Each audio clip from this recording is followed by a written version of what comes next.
आज बात करते हैं उस टेक्नोलॉजी की जिसके बारे में हर तरफ चर्चा है, ब्लॉकचेन। क्या ये वाकई भविष्य की टेक्नोलॉजी है? चलिए इसे आसान भाषा में समझते हैं। जरा सोचिए, एक ऐसी दुनिया के बारे में जहां हमें अपने पैसे, अपनी जमीन के कागजात या अपनी पहचान के लिए किसी एक बैंक, सरकार या कंपनी पर आंख मूंद कर भरोसा करने की जरूरत ही ना पड़े। यही वो बहुत बड़ा सवाल है जिसका जवाब ब्लॉकचेन देने की कोशिश करता है। देखिए, अभी तक हमारा सारा जरूरी डेटा एक सेंट्रल जगह पर किसी एक सर्वर पर रखा जाता है। इसमें सबसे बड़ी दिक्कत क्या है? अगर उस एक जगह पर कुछ गड़बड़ हो गई, मान लीजिए वो सर्वर हैक हो गया या क्रैश हो गया, तो सब खत्म। और क्योंकि सारा कंट्रोल एक ही जगह पर है, तो उसमें हेरफेर करना भी आसान हो जाता है। तो इस सेंट्रलाइज्ड सिस्टम की कमजोरी का कोई तोड़ है? जी हां, बिल्कुल है। और यहीं पर एंट्री होती है एक बिल्कुल नई सोच की, जिसे हम ब्लॉकचेन कहते हैं। अच्छा, तो ये ब्लॉकचेन है क्या? एकदम आसान भाषा में समझें तो ये एक डिजिटल बही खाता है। लेकिन ये कोई मामूली बही खाता नहीं। इसकी सबसे बड़ी खासियत ये है कि ये एक साझा बही खाता है, जिसकी कॉपी हजारों लोगों के पास होती है, और एक बार इसमें कुछ लिख दिया तो उसे बदला या मिटाया नहीं जा सकता। हाँ, ये बात सही है कि ज्यादातर लोगों ने ब्लॉकचेन का नाम बिटकॉइन के साथ ही सुना, जो 2009 में आया था। पर मजे की बात यह है कि इसके पीछे का जो आइडिया है ना, वो 1970 के दशक से चला आ रहा है। तो चलिए अब ये समझते हैं कि आखिर ये काम कैसे करता है। ये जो ब्लॉक्स की चेन है, ये बनती कैसे है? कैसे ये डिजिटल रिकॉर्ड एक दूसरे से जुड़ते हैं? हर एक ब्लॉक को एक डिब्बे जैसा समझिए। अब इस डिब्बे के अंदर 3 बहुत जरूरी चीजें हैं। पहली चीज डेटा, यानी लेन देन की जानकारी।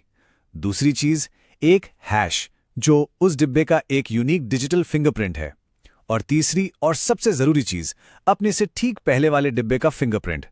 बस यही वो कड़ी है जो इन डिब्बों को एक चेन में जोड़ती है। और ये चेन बनती कैसे है वो देखिए। जैसे ही कोई नया ट्रांजैक्शन होता है, एक नया ब्लॉक यानी एक नया डिब्बा बनता है।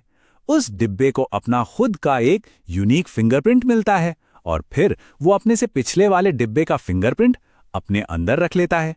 इससे एक ऐसी मजबूत कड़ी बन जाती है जिसे तोड़ना लगभग नामुमकिन है। तो ठीक है, चेन तो बन गई, पर ये इतनी ज्यादा सिक्योर कैसे है?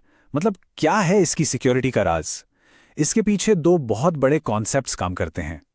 पहला और सबसे बड़ा राज है डिसेंट्रलाइजेशन।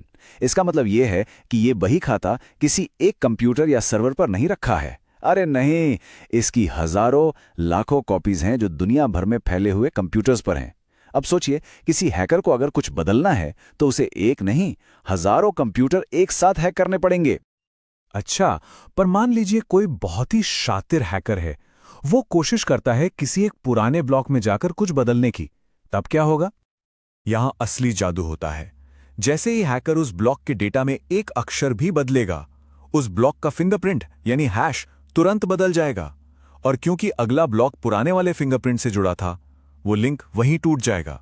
सिर्फ वही नहीं, उसके आगे की पूरी चेन ही इनवैलिड हो जाएगी।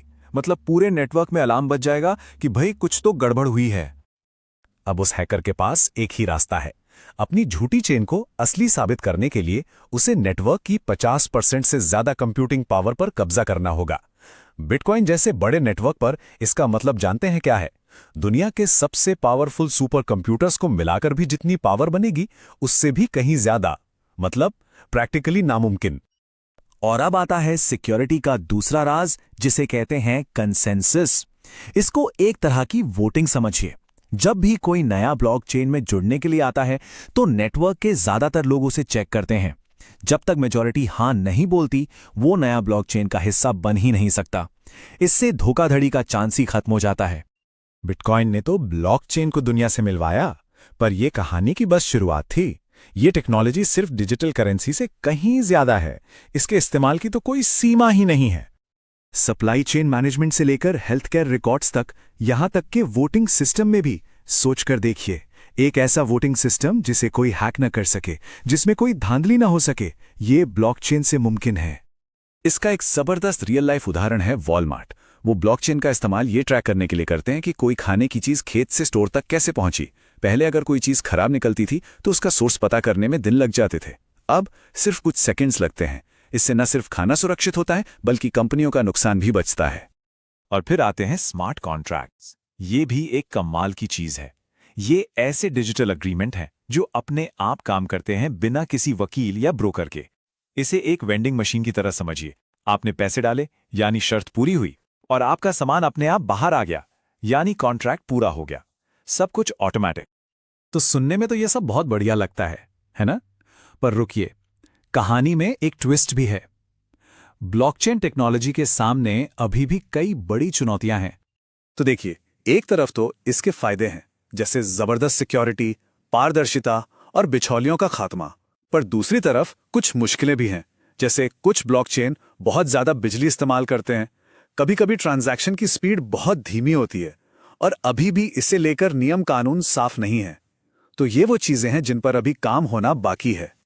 तो आखिरी सवाल यही उठता है कि क्या ये विकेंद्रीकृत भविष्य एक क्रांति है जो हमारी डिजिटल दुनिया को हमेशा के लिए बेहतर और सुरक्षित बना देगी, या फिर इसमें जोखिम इतने हैं कि ये बस एक सपना बनकर रह जाएगा? खैर, इसका जवाब तो वक्त ही देगा। पर एक बात तो पक्की है, ये टेक्नोलॉजी हमारी दुनिया पर एक गहरी छाप छोड़ने वाली है।